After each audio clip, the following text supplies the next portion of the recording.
Iggy and Scorch, the dynamic duo, is probably one of my favourite casters in Paragon, and you guys have wanted this building guide for a while, so here it is. I like to build Iggy and Scorch in a way that helps my team out, but also allows me to have some fun, and so we get damage, armor, mana, and some health regeneration through Drink the Spirits.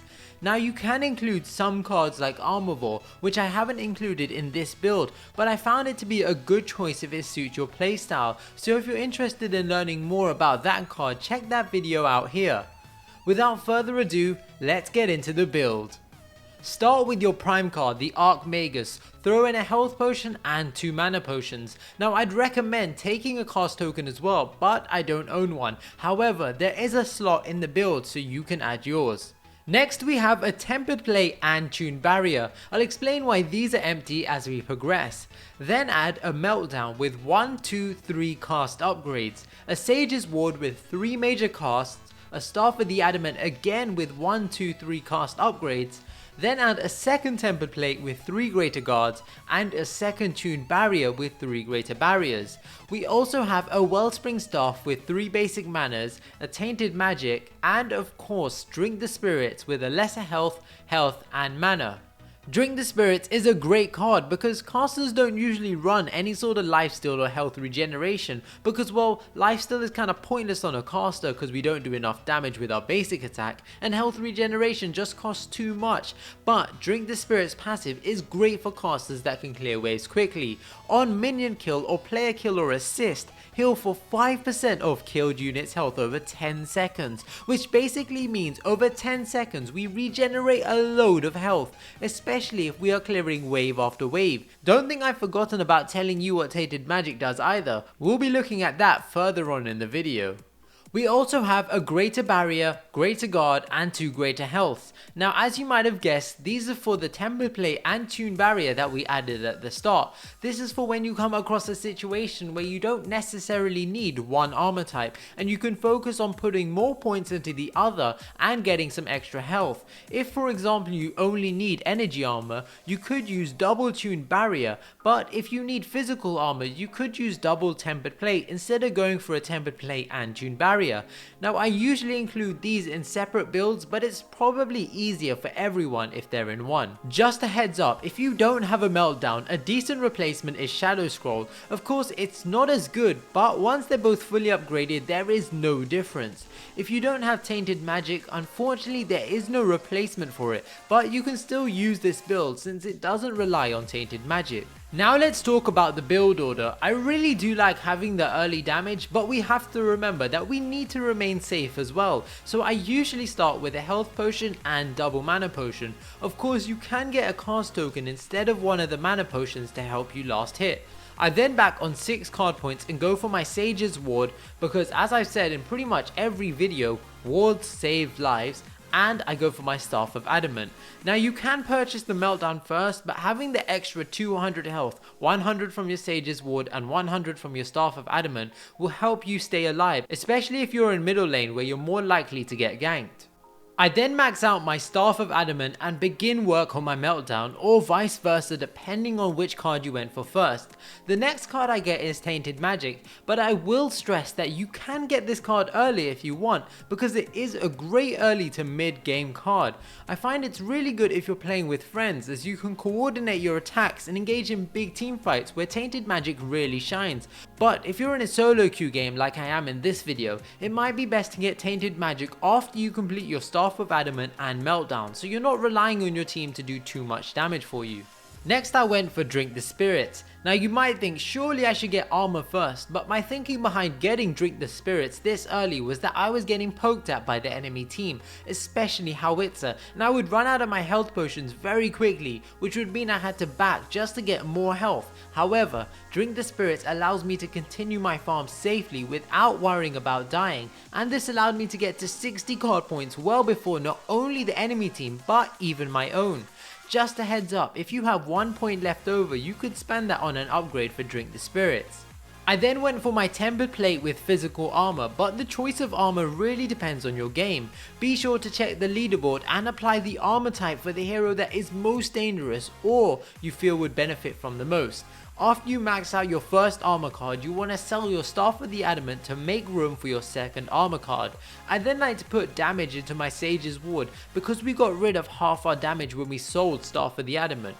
So I max out my Sage's Ward next. I then sell my Tainted Magic because it tends to drop off towards the late game, throw in my Wellspring Staff, max that out, and then complete my Drink the Spirits. Your final build will look something like this. Remember that when you equip your armor cards for the first time, you're equipping the armor cards that have linked upgrades. Now let's talk about how we should be playing Iggy and Scorch. I think they're fantastic at pushing lanes, and so we want to use them to become a real nuisance to the enemy team. I like pushing up lanes to the tower and then rotating into another lane or clearing out white or blue camps if my jungler doesn't want them. You have to remember not to rotate aimlessly or get caught up chasing heroes for a long period of time, as this only puts you behind. You definitely want to be getting that blue buff as often as possible. Not only will the mana regen help you out, but so will the cooldown reduction. I like to use Iggy to push lanes and then rotate to gank a hero when I have my ultimate. So what I'll typically do is push my lane up towards a tower, which means Howitzer in this case is forced to stay here and clear it, or if he wasn't here, one of the enemy heroes would most likely rotate to clear it. This gives me a good opportunity to rotate to another lane and gank. I decide to go left and help Sparrow out. I choose the left lane because ganking the enemy Sparrow is a lot easier than a hero who has an escape or has a lane partner. You want to let your ally in the lane know that you're ganking, so drop them a ping and make sure you come from behind the enemy hero so they don't have a chance to escape. I throw down a turret to stop Sparrow jumping down, then I use my ultimate. Notice how I don't turn to face the enemy tower while I use my ultimate, because I want the knockback from the ultimate to push her further away, and with the help from my Sparrow we secure the kill. Richter then comes in, and now you'll see why the extra health comes in handy. He uses his ultimate on me, but my Sparrow helps me out, and together we are able to pick up yet another kill. Now my aim here is not to showcase my kills, it's just to reinforce the idea of pushing minions up to the tower and then rotating to gank an enemy hero. Again I push up a wave and decide to gank the right lane since Murdoch is alone and there are two enemy heroes on the left lane. I run over as quickly as possible, let my ally know that I'm coming in for a gank, and then I proceed to go absolutely ham. I'd also like to point out that you can use your abilities while you're ulting. Yes, you can use your abilities while you're ulting, so throw down turrets, use your oil and speed boost while you're ulting if you need to. Let's take a look at Tainted Magic. For 6 seconds on hit with ability, apply a stack of poison to targets, max 10 stacks. At max stacks, Tainted does 80 damage per tick, so you want to use Tainted when the enemy team are in your turrets or your ultimate, because this will allow you to build up those stacks really quickly. My team engaged the enemy team with a huge steel ult and I pop off my Tainted Magic. Look at how quickly Sparrow's health hits 0. Greystone is also poisoned, and even though he gets away, I managed to force his ultimate because the stacks of poison get him to 0. You can see just how much damage we do as I throw a turret down, land my oil spill on Howitzer and finish him off with a basic attack. We could have pushed the tower and taken it, but my team decided to retreat. Nonetheless, you got to see just how quickly Tainted Magic can take down a hero. With Tainted Magic, you want to try and use it on as many heroes as possible. You can see in this clip that I used it to kill Richter and only managed to apply the stacks to Howitzer and him. Whether it was worth it, I don't think so. I think I could have killed Richter regardless, so maybe I should have saved my Tainted Magic for when the enemy carries were in the fight. I hope that me showing you my mistakes allows you to learn from them and understand what I did wrong and how you could do it better. One of the great things about this deck in my opinion is that with your ultimate you can easily 1v1 enemy carries. Sparrow does hardly any damage to me because of my physical armor, and you'll notice how I used my oil slick ability while using my ultimate to allow me to move faster, closing the gap and ensuring Sparrow had no way out. You don't have to be afraid to 1v1 enemy carries because you are quite tanky, but you do a considerable amount of damage. I'd also like to show you that you can take quite a few hits, and this is a great way to allow your team to collapse in on a few enemy heroes. Greystone and Richter have been hitting me for some time now, and had I been with a team, they could have rotated over together and picked up 2 easy kills. Unfortunately, this isn't the case in solo queue, but it's definitely a great option with friends. If you ever do get in serious trouble, remember that you can use your ultimate and cancel it early to force the knockback effect and get away like I did here.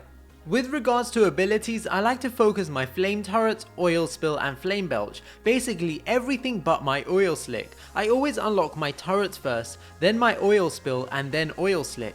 Oil slick is really handy to have unlocked because the movement speed will help you out in tricky situations as well as allow you to use your ultimate while charging at enemies, but upgrading it is not as advantageous as upgrading your other abilities because the turrets and oil spill do a ton of damage and help clear waves really fast, while your flame belch quite literally melts enemy heroes. I hope you guys enjoyed this video. Leave a like if you did. Let me know how the build worked out for you in the comment section below, and I'll see you guys soon.